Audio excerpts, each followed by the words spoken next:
Lo vimos y no solamente lo vimos por estar informados, obviamente, sino porque recibimos a través, por ejemplo, del sistema de guardias que tiene el comité, eh, infinidad de llamados de preocupación de las personas privadas de libertad y de familiares frente a esa noticia. Digamos que también hay que aclarar que no tenemos ningún tipo de precisión. Claro. ¿Sí? No sabemos en qué va a consistir la ley, no sabemos cuál es el objetivo.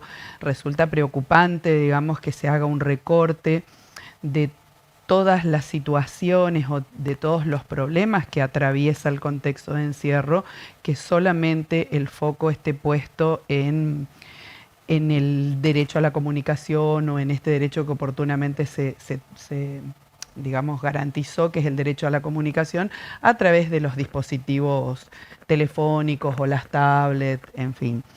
La verdad que nosotros tenemos, insisto, mucha preocupación nosotros, pero además porque estamos recibiendo estas consultas y no sabemos en qué va a consistir el proyecto. Lo de los inhibidores ya lo hemos discutido en su momento. Hoy el uso de un dispositivo telefónico es un uso extendido. El gobernador seguramente sabe, porque tanto el personal del servicio penitenciario, el Ministerio de Seguridad le habrán informado que hay un gran déficit de sistemas de comunicación en unidades, en todas las unidades penitenciarias, por ejemplo, y gran parte de la comunicación, incluso que tiene que ver con la seguridad interna, se maneja con los celulares del propio personal.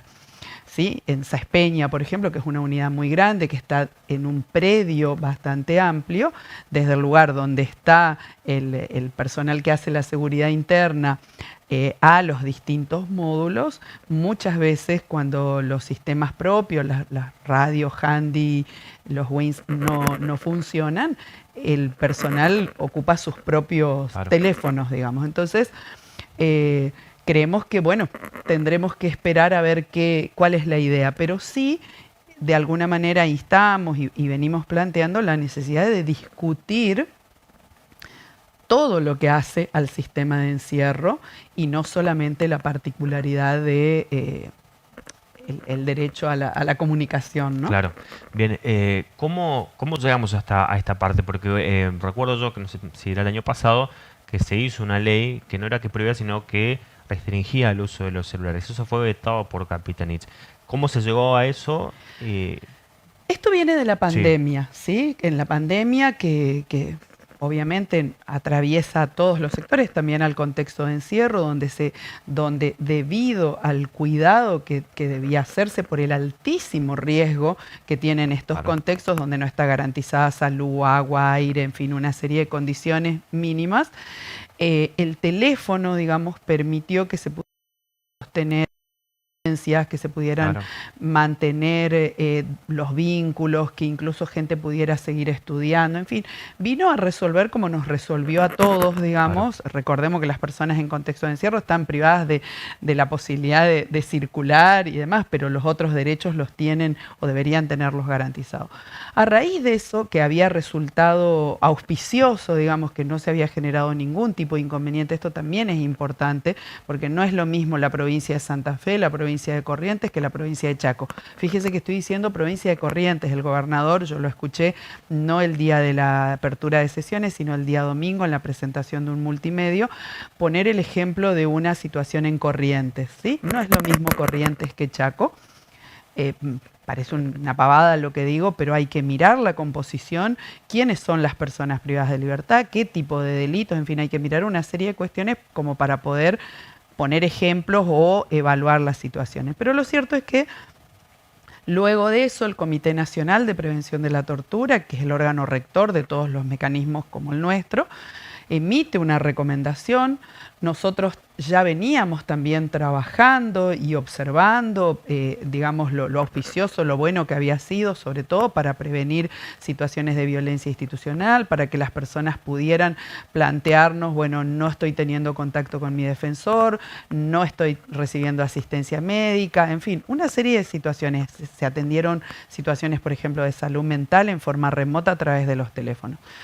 Nosotros emitimos también una recomendación al Ministerio de Seguridad y les digo, después de muchos meses de discutirlo, de ver cuál era la forma de implementación, el Ministerio de Seguridad emite una resolución, ¿sí?, en el año 2022, que lo que va es un protocolo, en realidad, que regula cómo van a ingresar, cuál es el uso permitido y cuál es el uso prohibido, y cuáles incluso van a ser las medidas que se van a tomar frente a un uso abusivo. El año pasado se dicta un proyecto de ley tendiente a regular, pero que era muy inespecífico, como por ejemplo esto de del uso de inhibidores y, en fin, una serie de cuestiones que no se habían discutido y que las discusiones que se habían dado no se basaban en hechos o en evidencias que habíamos recogido en el Chaco, tanto los organismos como el nuestro, como el propio Ministerio de Seguridad el año pasado informó nada más que 17 situaciones en las que habían administrativamente investigado si se trató de un uso correcto o no. Bueno, se produjo el veto, que en realidad lo que instaba era que se pudieran definir algunas cuestiones con más precisión, y bueno, hoy estamos en este punto nuevamente. Bien, ¿han tenido reunión con el ministro de Seguridad de esta nueva gestión y les gustaría también poder tener un espacio de aportar a ustedes su conocimiento, su experiencia para la elaboración de lo que pueda llegar a ser este nuevo protocolo, este nuevo proyecto de ley? Sí, sí, sí. Nosotros estuvimos reunidos con el ministro de Seguridad, con el doctor Matkovich, en el mes de enero, avanzando en muchas cosas. Nos sorprendió el anuncio del gobernador, porque no había sido un tema que nos habían planteado. Quiero aclarar que tanto los organismos de derechos humanos, entre estos el comité, venimos pidiendo desde el día 1 que el protocolo de acceso de teléfonos y de uso de teléfonos esté reglamentado por ley. ¿Sí? En eso nosotros estamos totalmente de acuerdo, en que debe reglamentarse por ley, en que los límites, los excesos tienen que estar previstos. Esto incluso lo hemos hablado en su momento, me ha tocado hablar con organizaciones de víctimas o Claro. fundamentalmente de mujeres, donde, a ver, no romanticemos la cuestión de decir, bueno, que las personas, no todas las personas privadas de libertad van a ser, digo, si están privadas de libertad es porque también en algún punto les ha costado comprender, digamos, los límites de la legalidad, pero eso no significa que prohibamos, y que en este caso tiene una mayor gravedad porque ustedes saben que los derechos que se adquieren hay un principio de no regresividad. Entonces nosotros estamos totalmente de acuerdo que se discuta en el ámbito de la Cámara, que se reglamente por ley, que se pongan los límites, que se establezcan los controles, y sobre todo confiamos mucho en el servicio penitenciario. Lo que le estamos diciendo, lo que le dijimos al Ejecutivo y al gobernador anterior, y también le decimos a este, que hable con el servicio penitenciario, que consulte a los propios jefes, a quienes han puesto a conducir esta etapa, claro, digamos, cuál es su opinión y que les puedan aportar información de lo que ha significado la telefonía en estos ámbitos. Claro, ¿sí? Claro. Y como decías, está bueno que haya como un gris o un punto en común entre el negro y el blanco, porque la prohibición, como decías, ahí, y eso ya lo habían repetido muchas veces, que hay lugares en donde únicamente la comunicación entre las fuerzas de seguridad es a través del teléfono, porque tienen deficiencia en la comunicación de hand y otros elementos. Y también, como decía, hay gente que estudia a través del teléfono, se comunica con sus abogados, y también debe haber personas que utilizan el teléfono, como nos ha pasado a muchos, de que te quieren estafar vía telefónica, Seguro. de que se comunican con bandas, como decía, son realidades distintas en las provincias. Pasa mucho en Santa Fe, pero no sé si pasa acá. Claro. Por eso hay que manejarse en base a los datos, en base a la evidencia. Por ejemplo, cuántas audiencias se han posibilitado en forma remota. Ayer teníamos una reunión a la tarde con referentes del Comité Nacional. El Comité Nacional está haciendo también, reuniendo información para aportar.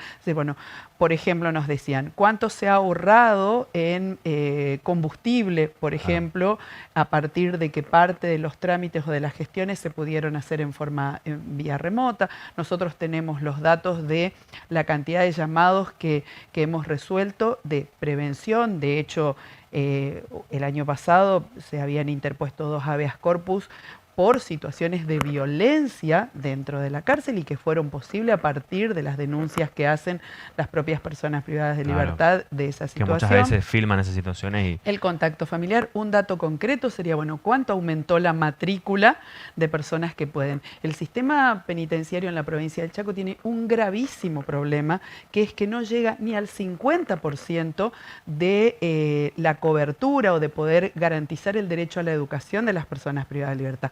Ese es un dato muy preocupante. Eso es lo que nosotros queremos discutir, es decir, bueno, ¿cómo Claro. podemos hacer?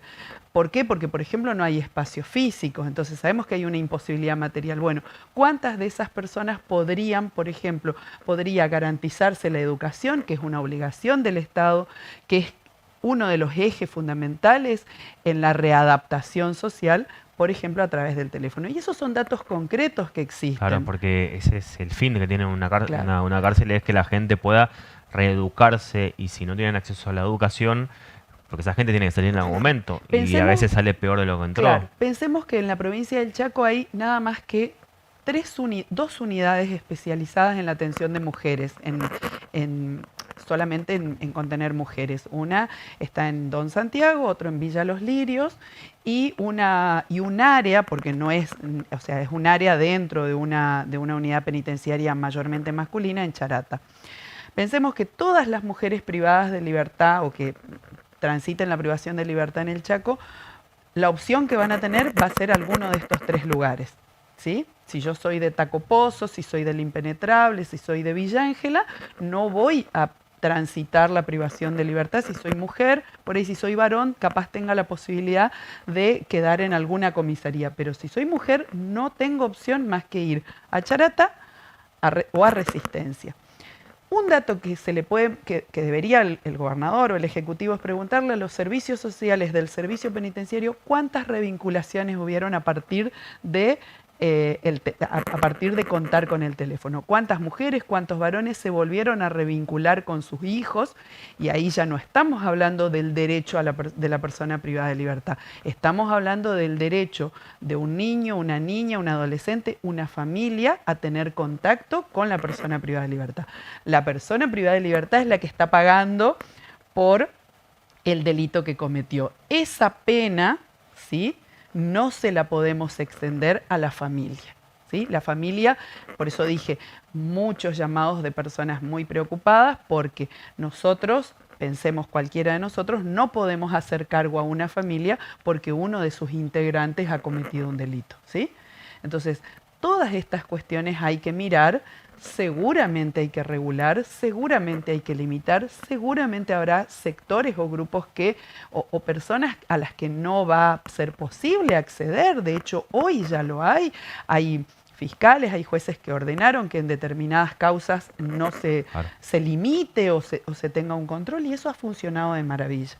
Entonces, entendemos que a veces las declaraciones se hacen en un marco, bueno, en el marco de una apertura legislativa o en el marco de una presentación de un medio, que bueno, por ahí no es el ámbito específico para discutir estas cosas, pero también entendemos que hay que tener responsabilidad porque tras estas declaraciones hay mínimamente cerca de 2.500 personas que están afectadas por eso y pensemos que por cada persona privada de libertad hay otras 2 o 3 que componen su grupo familiar y que esto realmente lo sumen en una preocupación importante, ¿no? Bien, Ariela, ¿cómo ven ustedes desde el comité, imagino también desde lo que es el Comité Nacional y de otras provincias, como la nueva doctrina del Ministerio de Seguridad de la Nación con Patricia Bullrich en la cabeza, los nuevos conceptos que se manejan en torno a la seguridad, a las cárceles?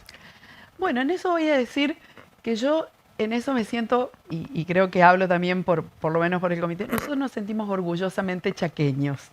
Porque la verdad que esto, por ejemplo, es una muy buena práctica que está llevando adelante y que el Ministerio, calculó el Poder Ejecutivo, el Ministerio de Seguridad y la Policía del Chaco han sido absolutamente respetuosos, y esto lo quiero decir, se lo hemos dicho además personalmente, tanto al jefe de policía como al ministerio, han sido respetuosos de respetuosos del protocolo que nosotros tenemos a nivel provincial, que a diferencia del nacional no busca prohibir la protesta, o sea, reconoce el derecho humano a la protesta que tienen las personas por la razón que sea, y sí han, digamos, garantizado los derechos de quienes no participan, como el derecho a la circulación, a evitar enfrentamientos, en fin, en relación al uso de la calle.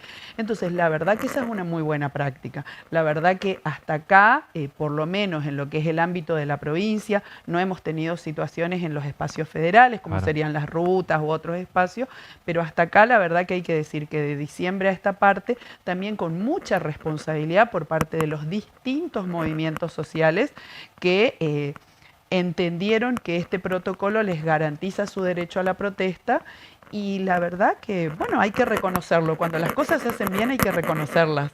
Y esto, por eso digo, orgullosamente chaqueña, porque nosotros tenemos un protocolo que ha permitido que se lleven a cabo, ya llevamos contada, que nosotros participamos de la observación, 5. La última fue hace un par de semanas, que fue bastante amplia, movilizando mucha gente, y la verdad que no se generó ningún tipo de inconveniente, ni de aquellas situaciones que hemos lamentado en el pasado, como violencia institucional, en fin, una serie de situaciones que no deberían ocurrir. Así es.